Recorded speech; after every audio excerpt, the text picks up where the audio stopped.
But like seeing that I like to usually go depth first, maybe Greg should start the I mean, update. the last. Hey, Rick. Hi, everybody. The gang's all here. I guess maybe we should see if Casey wants to join. Does Casey not want to come to Kenya? Who knows, right? I mean, I'm just. I hope he remembers about the Cambridge workshop and hope that he will be interested in coming. Yeah, I'm not sure if he was right. I mean, basically, like the girls may have overlooked it. Well, no, the Cambridge thing isn't organized by the girls. In Kenya. Sorry. My bad. Yeah, no, Kenya was organized by the girls. I'm sure that they didn't invite him. Yeah. What's the Cambridge thing? The Friendly Eye workshop. That's like yeah. He's gonna be there. I don't know. I gave him a soft invitation, but I don't remember if he remembers yet. Okay. I'll confirm. Yeah, I'm like probably not gonna go, but I'm still not 100% sure. We'll talk about it later. Okay. Yeah. So sorry. What was that, Greg? You said like No, you did your updates over the last couple weeks. Yeah, no, I just Vitalik is saying something about the feedback on the Casper hangouts. And I just wanted to follow up on that.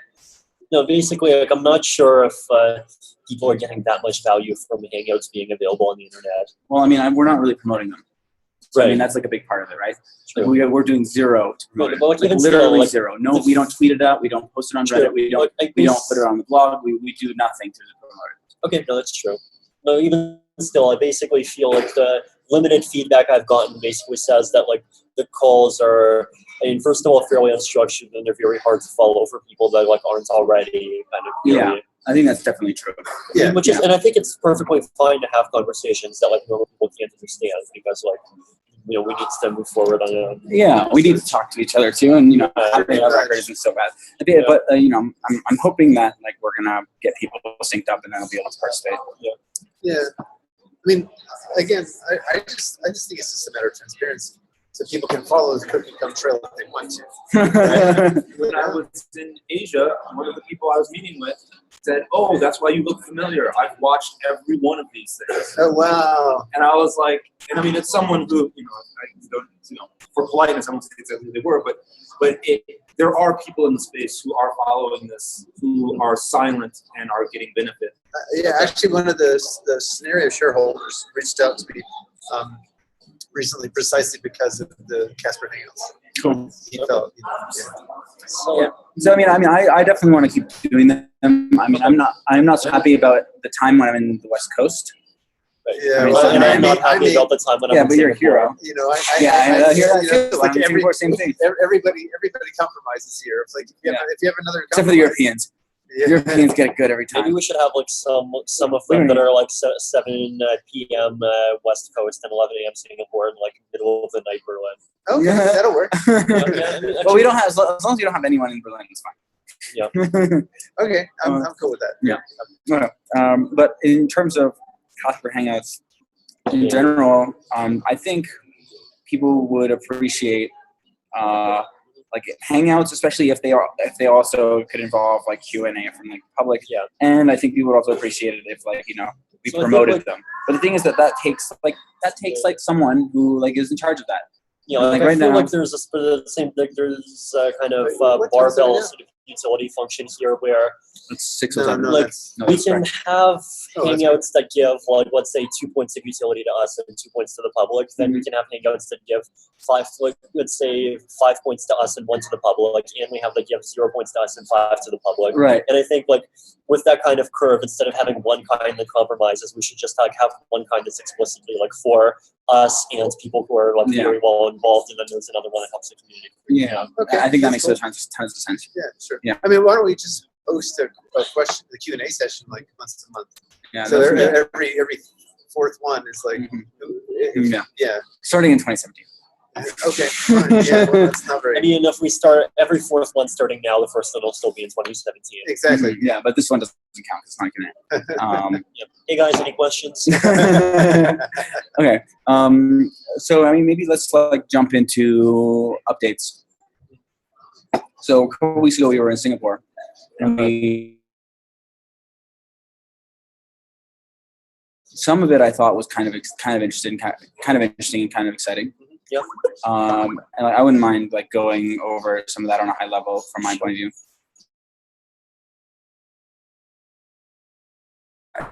The work that we did to set up the mechanism design question, basically like to formalize and kind of get, a nice statement of the problem in terms of mechanism design, and in terms of, states of the Casper protocol. So basically, the way that like we initially kind of broke it down is with like three functions. One of them mapping like different possible chain states to their quality, which is basically the idea of like, this is how much we like these different states of the blockchain. Then there's another one that maps the chain state to, and the first one I will call the quality function. The second one is, I'm calling it the strategy inference function. And what it does is it maps this chain states to the possible strategies that may have resulted in that chain state. So it could be that like there's multiple faults that could have resulted in a particular state. And it's not clear which one occurred. So the strategy inference function would like map the state to the different behaviors that could have resulted in that state. And then the last one is the payoff function, that basically maps the chain state to like different rewards for all the participants. And the idea is that like we want like nice sort of cooperative game theory properties on the reward function in terms of it creating incentives to maximize the quality of the chain. And like the kind of thing that we have to work with is like the behavior of the nodes.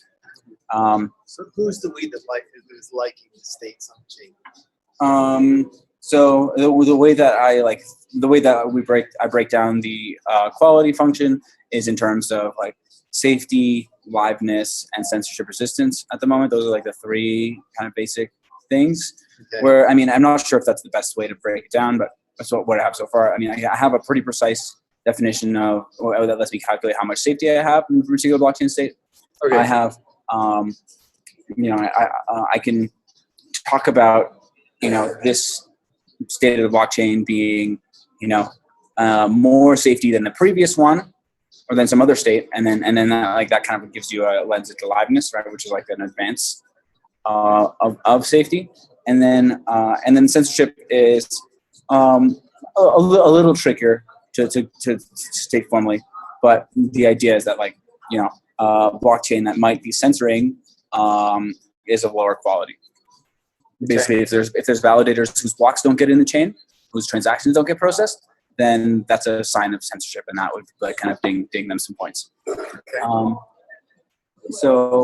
But basically, we have to like put together some idea of like this is what we want to maximize, right? And it could be that we have independent goals, like more than having one quality function, we just have multiple of them. And then what we want to do is like maximize quality on all fronts, and like hopefully we'll be able to show that like okay, there is this protocol that if nodes follow, we maximize quality, and then all we have to do is disincentivize deviation from that protocol and incentivize adherence to that protocol. My hypothesis is that can be done with the strategy inference function, which basically will keep track of, whether you've been observed to be following the protocol or not, up to all the possible inferences all the possible things that could have led to this observation. So I guess the breaking down in more detail, define some goals, and then define a protocol that achieves those goals, prove that it achieves those goals, then define this strategy inference function, and disincentivize any strategies that are not the protocol. And then like and basically like what this all should like lead to is this like kind of nice cooperative game theory analysis in terms of like stability and fairness of a coalition, payoffs, and stability of a coalition and fairness in terms of payoffs to the members of a coalition for maintaining super high quality of the chain, or adherence to the protocol, which we should be able to prove has high quality. And so like to me that's like kind of a high level overview of like what we want to do with the it was kind of like a more formal approach to the mechanism sign question. And the cool thing is that I was actually able to compute the strategy inference function by hand for a nice kind of skeleton of Casper that like removes the estimate as well. So like only has justification in center, and like I can like if I know what the expected graph of messages are, I can compute the relatively simple algorithm. It has like a few parts. It's just like some matrix multiplication or some graph algorithms that like will calculate which behaviors might have led to that particular trace. Really? Yeah. Wow. It's pretty cool. That's cool. I got to see that. Yeah. Maybe if we have something else to talk about, we talk about that, and then maybe we go into that. Sure. I mean, I haven't pushed past the inference system. I'm still considering different rules, and I wanted to check in with you on different possible rules. Rules for what? So remember, what I was doing was kind of refactoring the safety calculation as you described it to include more intentional information and to treat it as an inference system so that we can then, push it in as a type. And I thought the idea was ideally lead to some performance improvements on the safety calculation. Yeah, that's exactly right. So you include more intentional information in order to reduce the complexity. So that's the idea. Yeah. So I characterized an axiom, and I characterized one inference rule. We in the last hangout, Ethan was there, so I presented it, and he mentioned another candidate inference rule, which is also reasonable. Okay, so what is your inference rule doing? Is it mapping states to possible types? No. What the inference rule does is the one I was considering was remember a judgment is of the form a fault context thinks that a particular view an estimate is safe in a particular view. An estimate is safe in a particular view. Mm-hmm. Exactly. And so the idea is, what are the conditions under which an update to the fault context and or view would result in it being safe for a validator to update, to change its estimate? Right. So that's the inference rule. Right. So like safety kind of refers to this idea that like your estimate won't change. It's safe to change your estimate. I don't know what that means. So it's safe to change your estimate relative to an update to the fault context. So I think maybe what you mean is safe to change your description of what is safe in this view or in given fault context. So rather than change, it seems like what you're updating is your position about what is safe as opposed to the estimate. The estimate, remember, is like the first field in this bet, which has to be the max weight of the things in the just field. Again, but the point is that a particular estimate is considered safe in a given view, given a fault context. Yeah, of course. Yeah. Right. So that's what we're changing. Well, so what we're going to change is we're changing. We're saying if you update the triple, what's the minimum amount of information you have to change on the other two to update this one? Yeah. The third one. So I mean, I don't want to update the estimate at all. I want to be updating the view and the fault context. I understand. And the estimate, like whether or not the estimate changes, is like up to whether or not you can find like the max weight justification, like the justification that has like max weight estimate with a different value. Right, but basically that's the way you do it, right? You get a max weight justification back by backtracking. You say if you've received information and your fault context was such that you have this Byzantine-free collection whose weight ends up being greater than the validator's view that's being changed, then it's reasonable for it to update its. Yeah, but I mean, that's to me, safe, right? It's receiving new information. No. So I mean, to me, that's valid, right? Safe means that the estimate will never change, right? So that's like the safety means there is no possible protocol future in this fault context where the estimate is different. Right. That's in this fault context, but we're figuring out the potential of updating the fault context. Right. So in a different fault context, right, your estimate may not be safe anymore, which means that like you may, it means that there is a possible future in that fault context where you have a different estimate. Right, but yeah. Think about it this way: you have this. You're considering tones where you're keeping certain things fixed. And what I'm saying is, I'm going to move what I consider variable and what I consider fixed. I'm shuffling it, and I'm considering an alternate notion of a cone. So here's like my kind of world, right? I have like my view, which is, and all possible futures is like a cone on a view, right? Yeah, and as it's like a cone, like after like cut off this from a section, or maybe the tip of the cone is like a whole set of bets, right? Yeah. And so like if I add a bet there, then like I have like a new cone, right? But for every view and estimate, I'm able to make the safety calculation for every fault context. And so I might as well imagine that I am doing that concurrently for all of the fault contexts. And so that whenever I get a change to my view, I learn about what are the changes to the safety with respect to every fault context. Right. The thing that's changing for me is, well, it becomes the case that certain fault contexts are impossible. If I see that some node equivocates, then the fault context where no nodes equivocate is not. It's like, so there's kind of two models, right? One of them is like the safety is not defined in that case. Right. Like safety of a view in a particular fault context, if that view is not in that fault context, not defined. The other idea is that like, instead of like kind of throwing an exception, it like raises a warning and says, okay, we just assume that you mean fault context union the set of nodes or in Byzantine in this view. Which I think is like maybe useful in like implementation, but not actually conceptually that useful.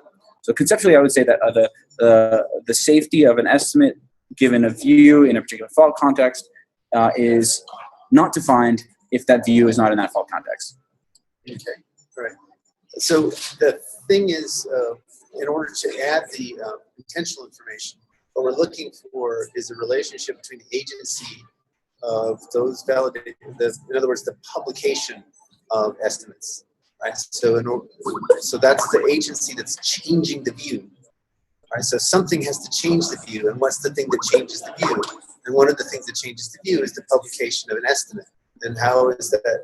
And you won't publish an estimate if you've already published this estimate. So the only time you will publish an estimate is if your estimate changes. That's not true. That's not true at all. Okay, so basically, you would be absolutely willing to publish a new estimate if the stuff in your justification, leads to the production of like more safety. So basically, like publishing a new estimate. No. The estimate could be exactly the same. The estimate could be 0 before when it wasn't safe, and like 0 again, but now it is.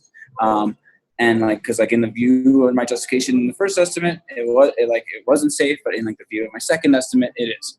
Ah, right. So the estimate is the same. Right. So, but the important thing here is that I'm holding the property that the triples that we're considering are only the safe triples. We're not considering the non-safe triples. So you just changed state from non-safe to safe. Yeah. Right. Okay. So I'm refactoring that by changing the fault context. So I never change from non-safe to safe.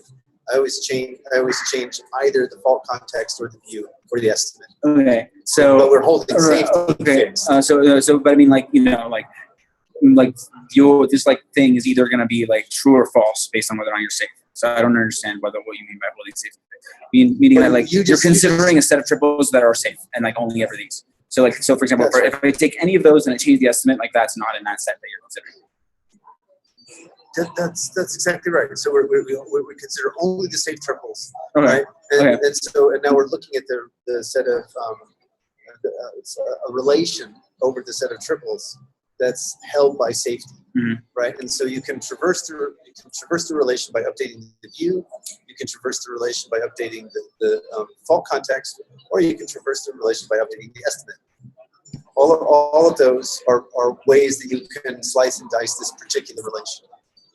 It's just like a SQL table. Yeah, no. So right? I understand what you're doing, but the kind of without like a clear organization on the fault contexts. So let's take a little step back, right? So the fault context in safety calculations, normally I take it as a description of the set of nodes who might equivocate.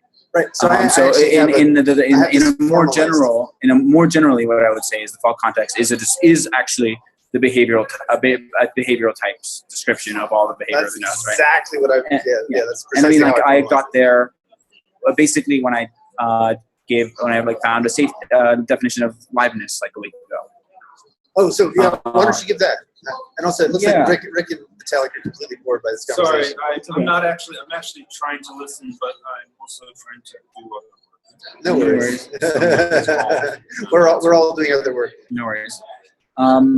So the safety, so the definition of liveness, right?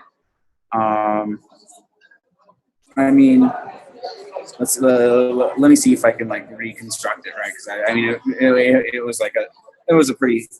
wasn't like a one-liner, right? Sure. Let me see.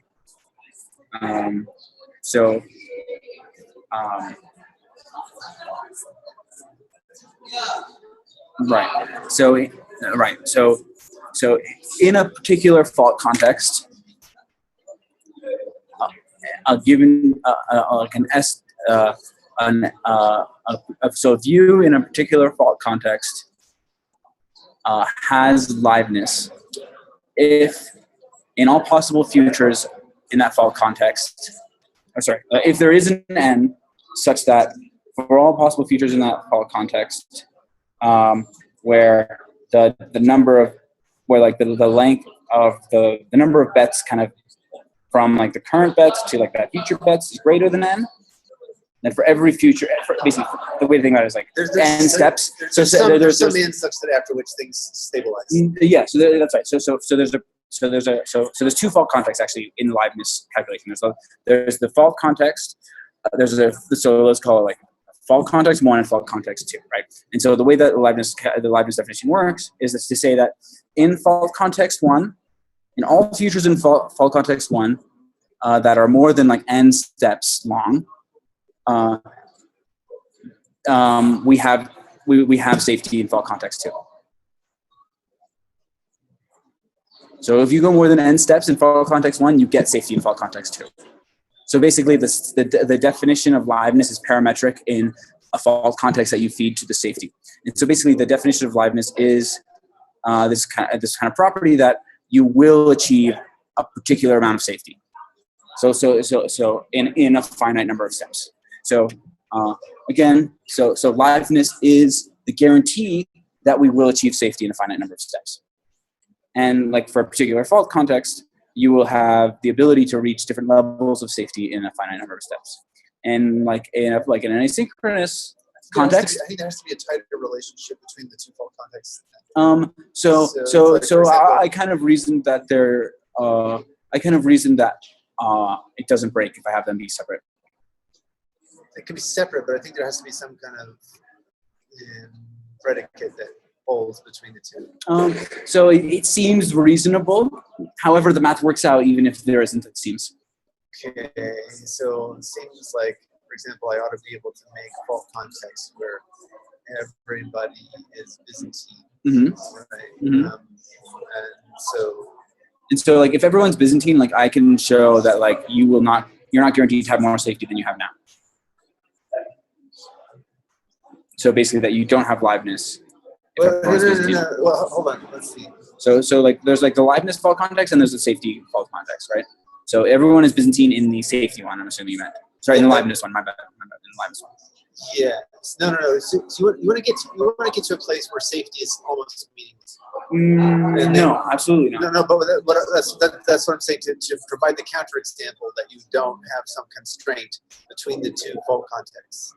Okay. Right. So the fault context records basically who's Byzantine and who isn't. So here's like an example, right, of like something that I can claim, right? So if the liveness fault context is such that like everyone is guaranteed to receive like all the messages basically have like the strongest synchronicity is something possible, and like the strongest correctness. So everyone is correct following the protocol. And everyone and all the messages arrive in time.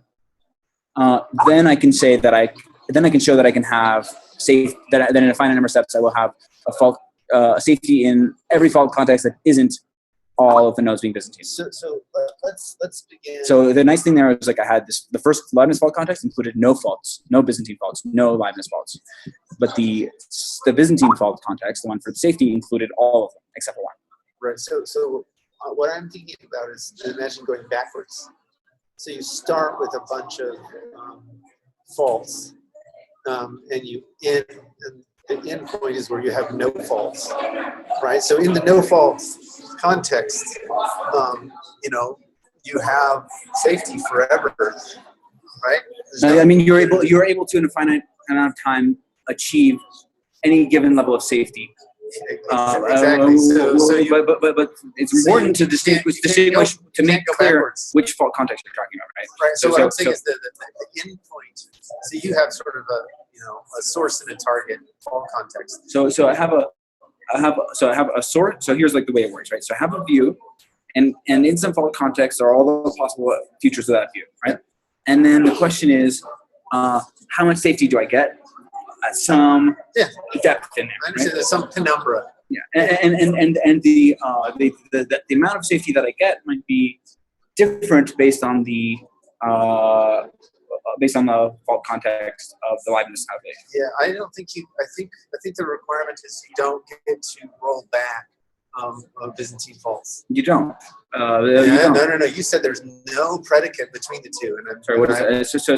But there's no rolling back at all going on. I'm arguing that you can't have a fault context. The second fault context cannot have fewer Byzantine faults than the first. Absolutely, it can. So here's like an example, right? I can have, so if I have synchronicity assumption and X Byzantine faults, then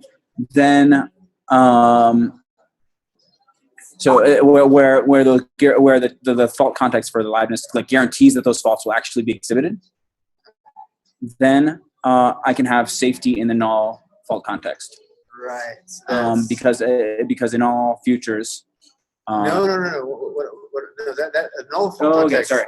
So to me, like I did this thing which is rather than say that the safety of a view is undefined if that view is in that fault context. I said, oh look, you actually kind of like hijack it and say, oh look, we just changed the fault context to be whatever to include the Byzantine nodes. Yeah, no. So I think actually it's even more subtle than that, right? Because so here the restriction is that the safety calculation has to be done on views that are in the fault context given for the safety calculation.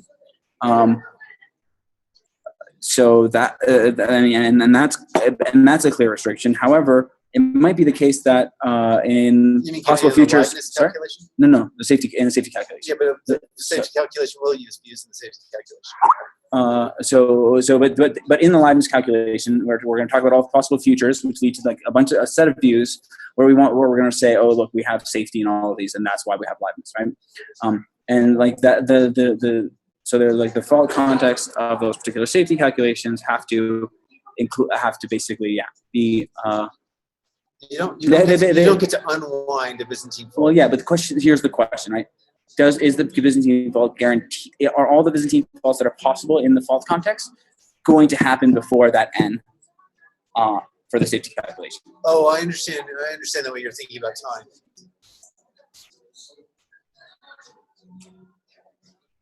But even if they do happen before, if they don't, is the issue. Because if they don't, then you can have like a Byzantine fault that's in the Liveness context that isn't in the safety context, but the safety calculations are still defined.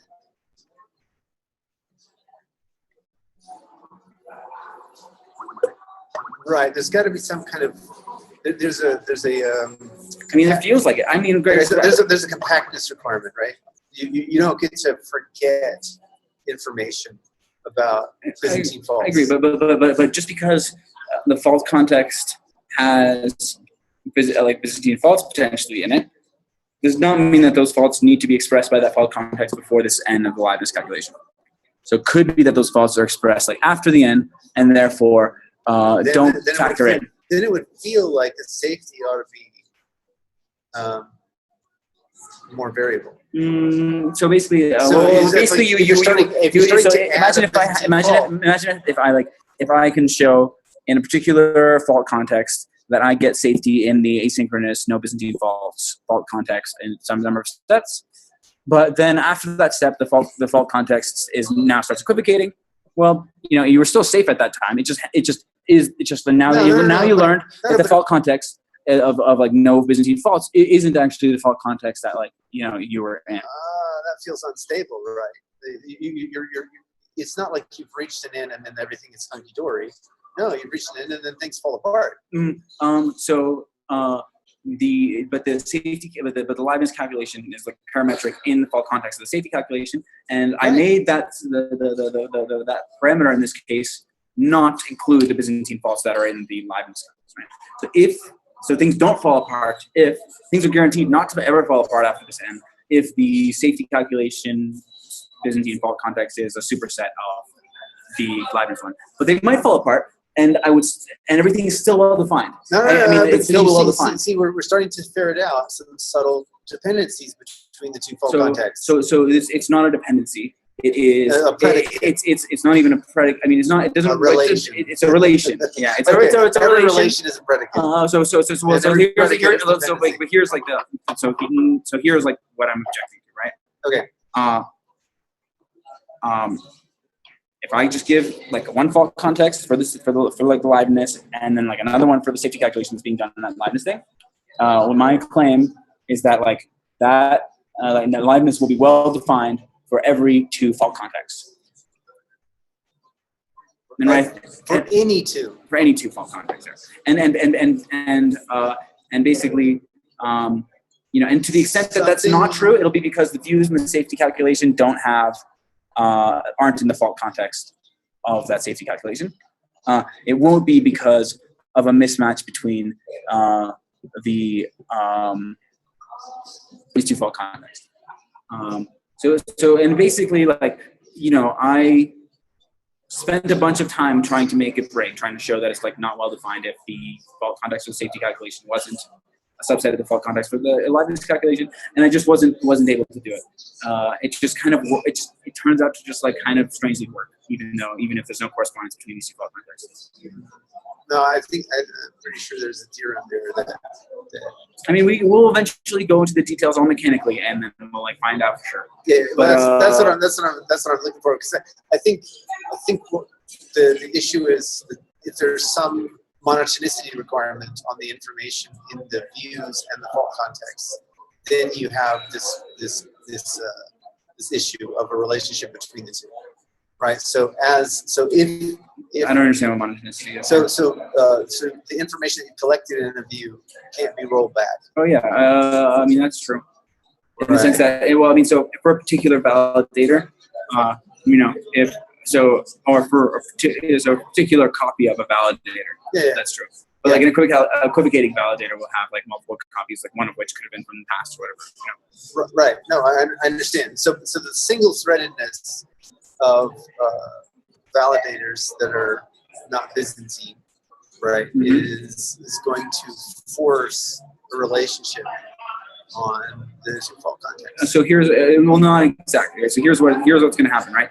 And kind of, right? So the reason why I think it's a bit tricky is because none of these faults are actually guaranteed to be so you have to kind of, the fault context is basically in the end a set of views, all the views that satisfy some description of the types of the nodes that are in that fault context, right? Yeah. And you can construct that set so that there exists such an N for a particular safety fault context, even if everything breaks down after, right? And so I guess what I would say is if I restrict everything, it is safe in the context of that safety calculation, right? It's not safe in the context of the Liveness calculation, but those are two different contexts that I'm separating for mathematical reasons, right? There's not a good end, then, right? Well, there is. There has to be. Well, it's there exists an end such that Yeah, but it's such that for all histories that are more n far from the current view, you have that safety, that amount of safety. Right, and that's for all views going forward. Yeah, for all views past the end. For all views past the end. Yeah. Okay. So then you don't get to have things fall apart after that. Okay. So right, and I guess yeah. So I guess what's happening here is like I have these two different definitions of safety. One of which is undefined when the view isn't in the fault context, and one of which is like redefined to like have the fault context be the fault context of that view. And which I think is like bad, right? So I'm starting to think that you're probably right. So basically, for every single n, for every n greater, for every view that's more than n steps, there needs to be safety in a particular fault context. Yeah, exactly. From here on out, basically, like what that means is that this.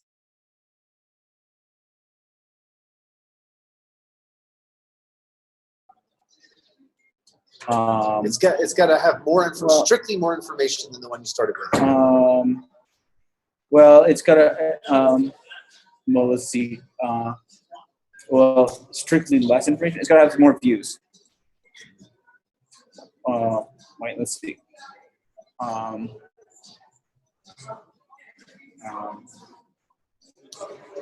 So if there's a fault in the initial safety in the liveness fault context that isn't in the safety one, then we're going to run into where safety isn't defined. Right. Right. Which is interesting. That's not what you want, right? But it's also right. But it's also not. I mean, it may be it's also not correct. It's also not unsafe, right? It's not defined. It's said. Technically correct, but you're not going to push your daughter on the plane that thinks that's safe, right? Well, I mean, yeah, it's not safe, but it's not unsafe either. It's just not defined. She's both on and off the plane. She's on the square root of 2/2 plane plus square root of 2/2 I plane. That's right. That's right, yeah. Okay, so I mean, yeah, so I think that's fair enough, Greg. Yeah. So basically, like, for safety to be defined and to hold in all features that are more than like n off, the fault context of the safety calculation needs to be inside. No. Okay, so one of the things that makes this a bit tricky maybe is that the fault context, that the description of the faults that we need for safety calculation is less than the description of the faults that we need for liveness, right? And yes. But we can recover all of the safety fault types from the liveness one, because like all the equivocations are also relevant for liveness, right? Right. Basically, if there's any Byzantine faults in the liveness fault context that aren't in the safety one, then safety will be undefined for at least some of these features. Right. But you see where I'm headed, right? And this is all part of the strategy. The strategy is to establish a information relation over the fault context. So then it becomes reasonable to talk about the change and update to a fault context and or view. And once we talk about then we can talk about a change to the estimate. Although the way that I would talk about it isn't so much like changes and updates to fault context. The way that I would talk about it is changes and updates to the information that you have out of a particular view about which fault context you're safe in and which fault context you're live in. So basically the idea is that like you're building up a description of the fault context under which you're safe. I understand, but that's exactly the problem with, that's why you're running into the complexity, because you don't have an agent whose algorithm you can track that's in relationship to the shift, the publication of estimates, right? That's what you need, right, in order to tame the complexity, right? So you need both. You need both input and output. Yeah. So I mean, I hear you and I agree. Although I mean, because I feel like this does map down into like the kind of dynamic programming problem. It does, but the complexities goes through. Well, so I mean, the dynamic programming thing, I mean, the whole point of that is to reduce the complexity as much as possible by doing the kind of memoizing, lower bounding. Right? No, not necessarily. It's one thing, but the other thing is like just like caching and reusing information, right? Which is basically what you're doing with your like logic system, right? When you like have a little conclusion. You like keep it around. You might use it later, right? Right. And that's like exactly analogous to what I'm doing with my memoizing in the dynamic programming problem. Right. Well, that's an interesting observation. I'd like to. The question is, how is the memoization related to the behavior of the validator? Right.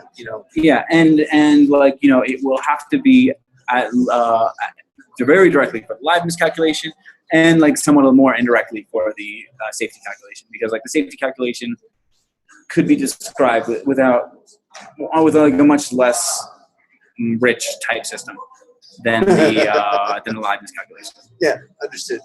I have a meeting at 15 minutes. in 15 minutes. Yeah. I mean, I'd be happy to adjourn. So What about you, V? Are you ready? Are you have anything Is else? there anything, I mean, well, are we kind of having dinner in 15 minutes? I don't know anything about dinner plans. No one told me anything. Okay, well, I was told the dinner's at 7. Okay, I don't know. So yeah, I guess let's get ready. Is there any other stuff that's worth talking about? Probably, but I not have not. to hit the any- can. I will be right back. Okay. Well, I don't know what. I mean, maybe have you want to tell everyone about your like updates to Casper or something? Any like protocol ideas? I mean, right now I'm looking at like figuring out how to incorporate like in a kind of an equivocation-based value loss model, and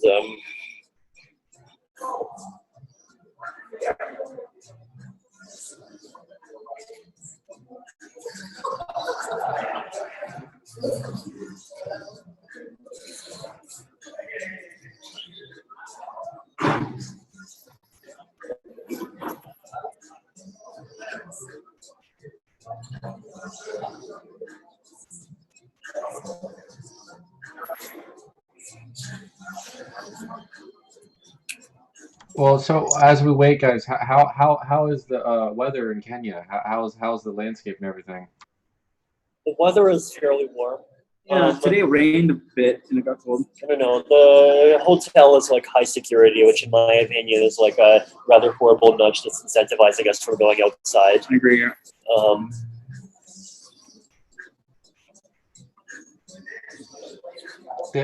So the first couple days just workshops, right? And then you guys get into the conference.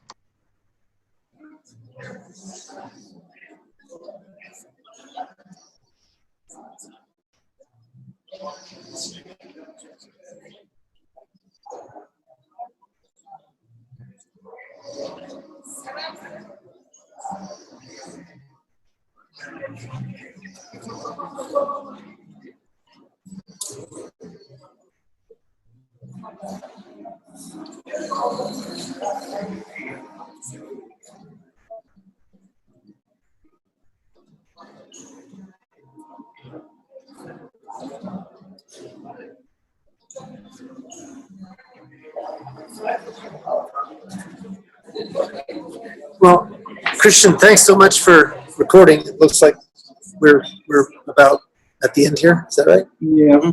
I thought it was a really stimulating conversation. I don't know. Yeah, that was nice. I really enjoyed it. When I feel like we're beginning to converge on a common understanding of the structure, right? Slowly but surely. That's the thing that makes me happy. Uh-huh. So next week. Mm-hmm. All right, cool, guys. Thanks again. Yeah, take care then. All right, ciao.